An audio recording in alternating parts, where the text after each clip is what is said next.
Okay. Let me just finish up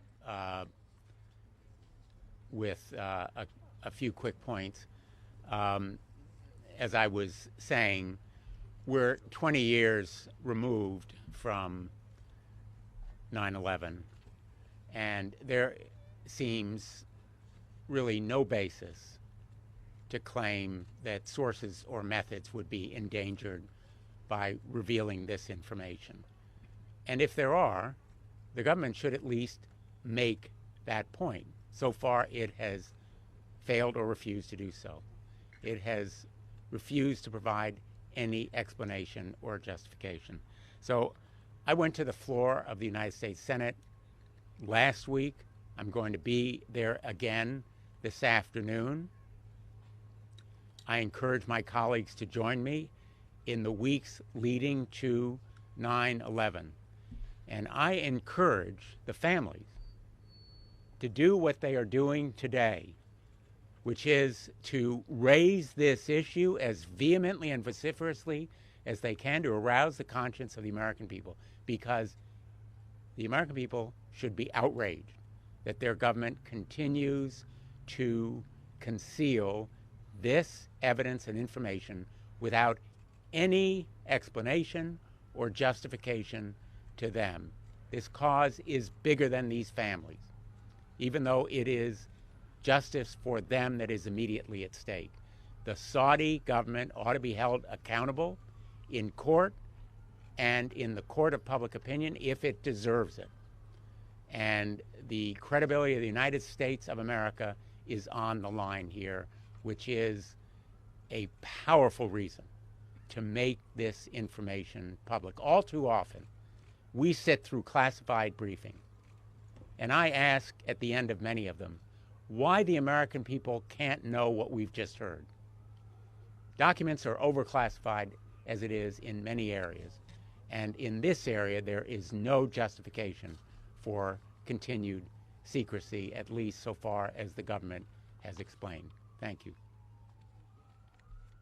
Thank you, Senator Blumenthal. In a fight and in a legislative. According to Reuters, U.S. Senator Richard Blumenthal tore into a repressive Saudi regime on Tuesday, called the PGA Tour's framework agreement with the country's Public Investment Fund, or PIF, an attempt by Saudi Arabia's government to buy influence in U.S. sports. Blumenthal delivered his harshest criticism during a 3-hour hearing where 2 PGA Tour officials testified about the U.S.-based circuit framework agreement with the PIF, which controls LIV Golf. Saudi Arabia's PIF governor, Yasser al-Rahman, will be the chairman of the new entity called New Company in the framework, while PGA Tour Commissioner Jay Monahan will serve as CEO. Today's hearing is about much more than a game of golf, said Blumenthal. It is about how a brutal, repressive regime can buy influence, indeed even take over, a cherished American institution simply to cleanse its public image. A regime that has killed journalists, jailed and tortured dissidents, fostered the war in Yemen, and supported other terrorist activities, added Blumenthal, who spoke of a feeling of betrayal. The Justice Department, which has been investigating the PGA Tour for trying to keep its players from defecting to LIV Golf, could opt to sue to block the deal. It could also be reviewed by the Committee on Foreign Investment in the United States, a Treasury-led committee that assesses mergers to determine whether they harm national security. Critics have accused LIV Golf of being a vehicle for Saudi Arabia to improve its reputation, or sports washing, as it faces criticism of its human rights record, including the 2018 murder of Washington Post journalist Jamal Khashoggi, as well as its record on women's rights and gay rights. And don't forget the 9/11 attacks that are attached, deeply rooted into Saudi Arabia. The PGA Tour's shocking agreement with the PIF has raised concerns in Washington from lawmakers who are mistrustful of the kingdom and critical of its human rights record. They have vowed to take a deep look into the deal. PGA Tour operating chief Ron Price and board member Jimmy Doon on Tuesday testified before the Senate Permanent Subcommittee on Investigations, which was chaired by Blumenthal. PGA Tour is not big in terms of players. If LIV takes 5 players a year, 5 years they can gut us, Doon said while detailing the threat. LIV Golf would have been to the tour if a deal had not been reached. Pressed on the amount of Saudi financial involvement, Price said there had been discussions. It would be a significant amount, north of $1 billion. Blumenthal told Price and Doon that they still have a chance to stand up against sports washing against the Saudi monarch and to stand up for America. There's something that stinks about this path that you're going on right now because it is a surrender. It is all about the money.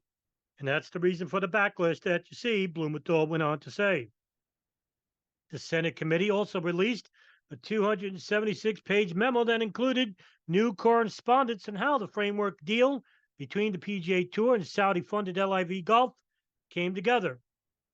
Members of the 9/11 Families United, whose family members were victims of the September 11, 2001 attacks, attended the hearing. The advocacy group also submitted a statement for the record. Today, we are watching a truly bizarre spectacle as the PGA Tour is effectively turning over the game of golf to the Kingdom of Saudi Arabia. We know why the PGA Tour is doing it. It's for the money. But that isn't why the Saudis are doing it, wrote Terry Serrata, national chair of 9/11 Families United. They're doing it as a public relations strategy to distract from the authoritarian past and present, and especially their unacknowledged culpability for supporting al-Qaeda and the hijackers of September 11th, Strata said. Also throwing a copy of the Operation Encore summary file in front of Jimmy Doon was Brian Eagleson, the CEO and founder of 9/11 Justice, who I had the privilege and honor to interview just yesterday. The Saudi government has long denied involvement in the attacks in which airplanes hijacked by al-Qaeda crashed into the New York World Trade Center, the Pentagon outside Washington, and the Pennsylvania field. Nearly 3,000 people died.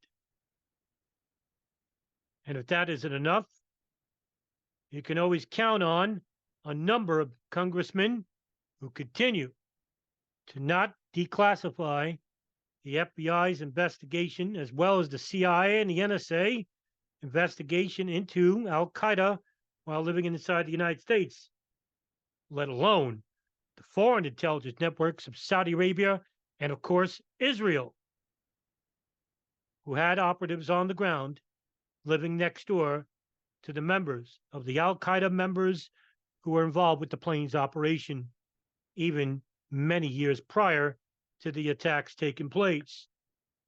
We need the public to become more outspoken, or else senators like Blumenthal will simply become a mystery in the long run, and